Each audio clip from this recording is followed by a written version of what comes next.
even during the season, lobbying their coaches to go for it more on fourth down.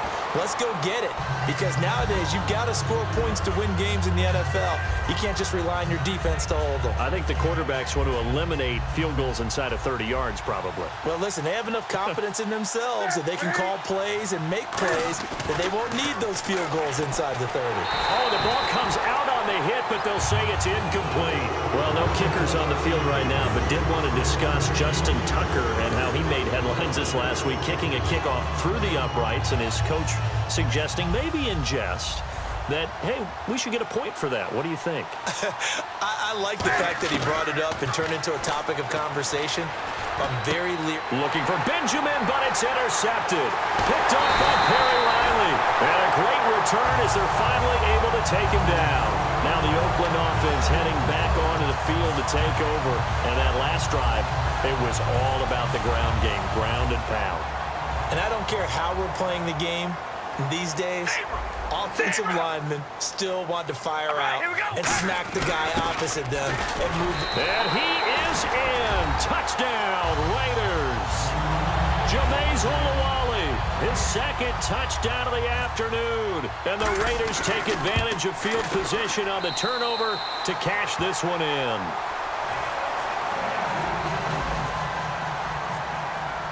Out is the kickoff unit as they run up and send this one away.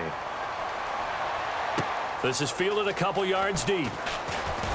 And the decision to come out is going to cost him 5 yards with a new rule as he's taken down right at the 20-yard line. Carolina getting set to take the field. And following the interception, just any interception, are you a little bit more cautious when you start that next drive, or no, you just throw that out the window? I think you are. I don't think that there's any way you can run back out there and go, totally didn't affect me. Let's just go ahead and be loose with the football again. You're going to take care of it, but you have to be careful about being too cautious because now you can't run any offense at all. Still want to attack. We'll see how they attack him here. It'll go as a gain of 12, and that leads to a Carolina first down. And coaches always harp on the quarterback reading the defense and getting it to the open man. That's good recognition there. And how about what he did after the catch? Yeah, hit your tight end, let him get some rack. Yeah, when he gets moving, not many guys want to come over and put a hit on him, do they? Now Stewart on first down.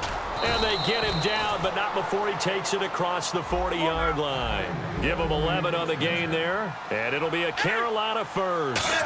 For so many years, I was convinced it was a myth, because you always hear about the smaller running back. Oh, he gets lost, you can't find him, and sometimes that's part of his genius. But it's true. You get behind big offensive linemen, the defensive line guy's trying to find him, trying to peek around people to see him, and he gets lost. But this guy gets lost in a good way for his offense, picking up big yardage. To throw on second down is Newton. Nowhere to escape, and he goes down. Bruce Irvin from his outside linebacker spot, forcing the sack for a loss of 8. A play fake to Stewart. It's Newton. Under pressure, and they got to him again. Mario Edwards in there to get him his second sack now of the afternoon. Here's the Panthers punter now. And surprisingly, this is the first punt of the game for either team.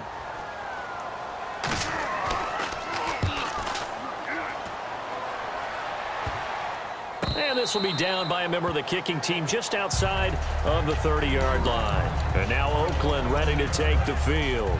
And they'll just simply be looking to build off the confidence of the last time out where they scored a touchdown. And confidence is powerful, isn't it? When you've scored once, you feel like you can go back out there and get it done again. Doesn't matter what the defense throws at them. They feel like they're in a groove right now, and they want to get out there and show it.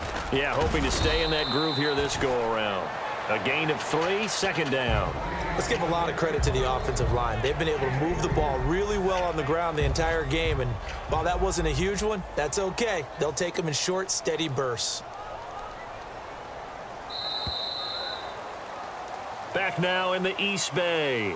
It's the Raiders with the lead and the football here as we get ready to start quarter number 4.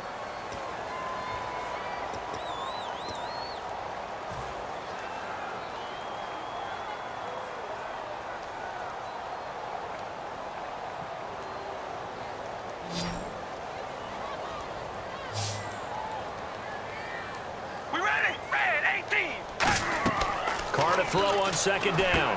Now they set up the screen. That's complete. And taking it across midfield and inside the 45. He goes for 18 there as the drive will continue.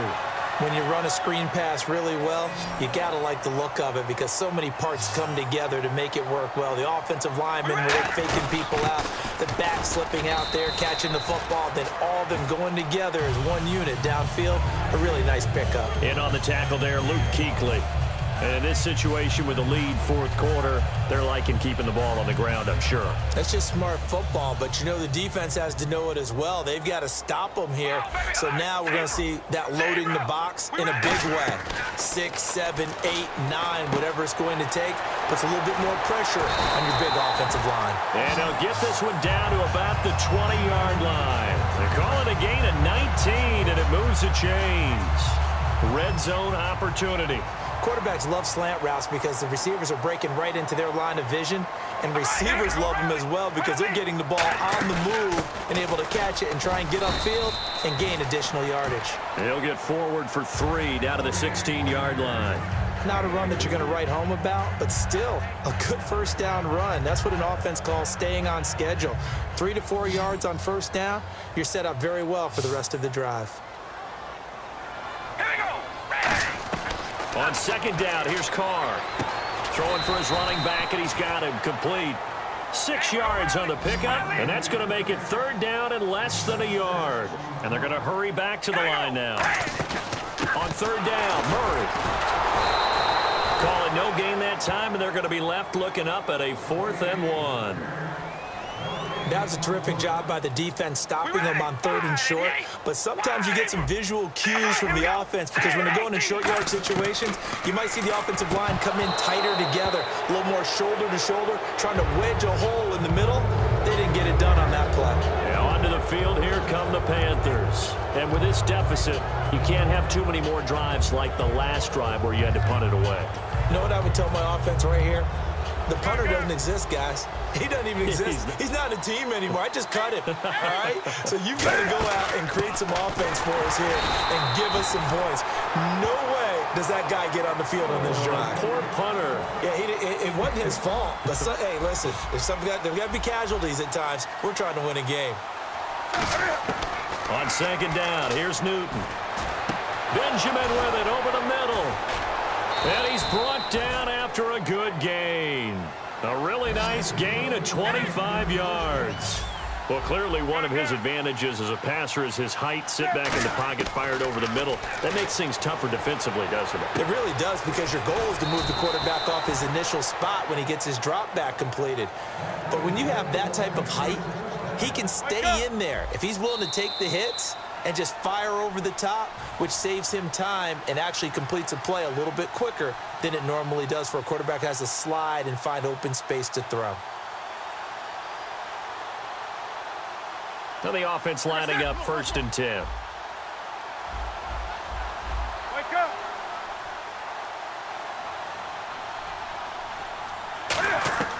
On first down, Newton. They'll tussle for it, and this is going to be caught. 15 yards through the air and a first down. And quickly, they get to the line. You know, you and I talk a lot about the incredible receivers in the NFL. Catches like that, they validate our point. Each and every time. That's why teams are looking for defensive backs to get bigger and faster to try and combat these guys catching the football. And no escaping this time as he'll go down. They got him for a sack. Perry Riley in to drop him behind the line, and that's a loss of a yard. So the sack on first down there by the defense. And now it's second down.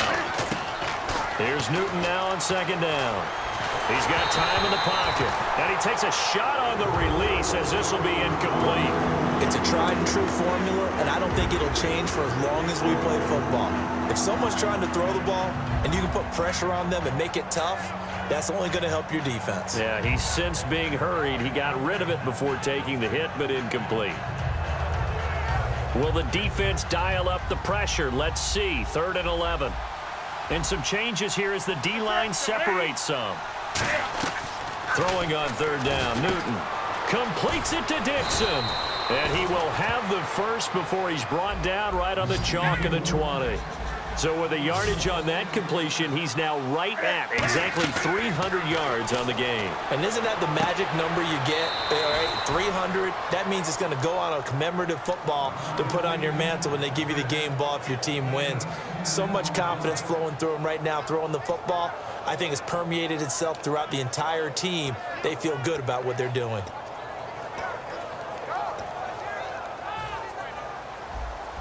Now the defense definitely showing blitz here. They go play action here on first down. Cam fighting. He lost the football. It's out. And he's free going down the left side. It's a foot race. The 40.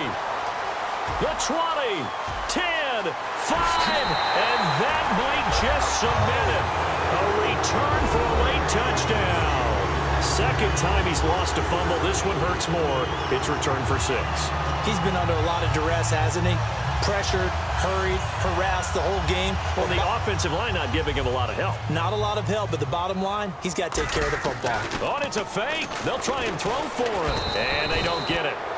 They tried for the two-point conversion there, but unsuccessful. They had the big play on the fumble return. They were looking for the 1-2 punch, but they couldn't get that two-point conversion. And I have to wonder, were they scheduled to go ahead and kick the extra point? But after a play like that, you talk about the 1-2 punch, right? It's a momentum play. Go for 2 and really try to capitalize, and that's what they attempted. Here's the Carolina offense as they get ready to take over here. They've lost this one. Their offense has struggled.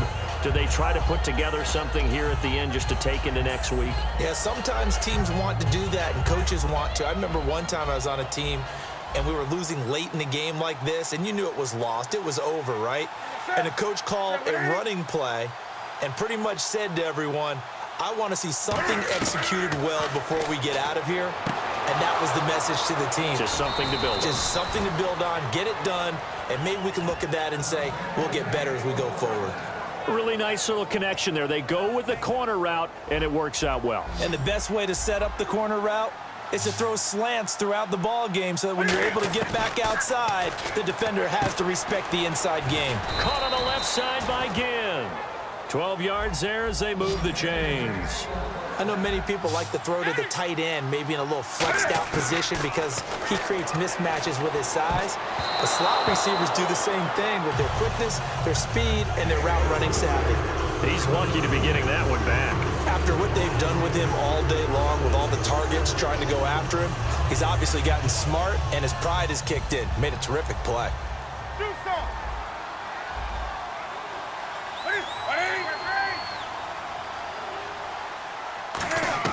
On 2nd and 10, Newton.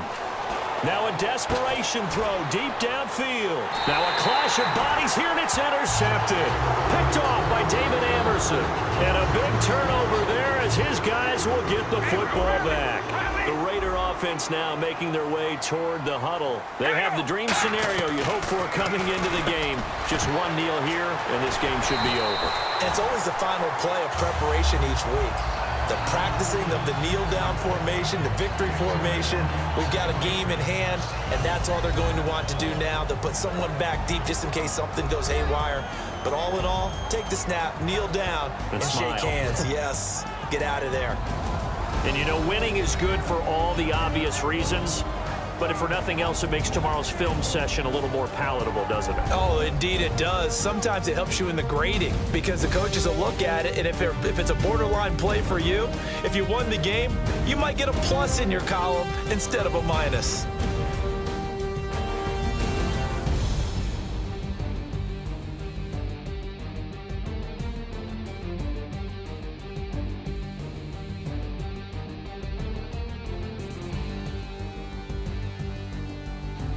So that'll do it for us. For Charles Davis and all our crew, I'm Brandon Gaudin. You've been watching the NFL on EA Sports. The Black Hole celebrates. The Raiders are winners here as we say so long from Oakland.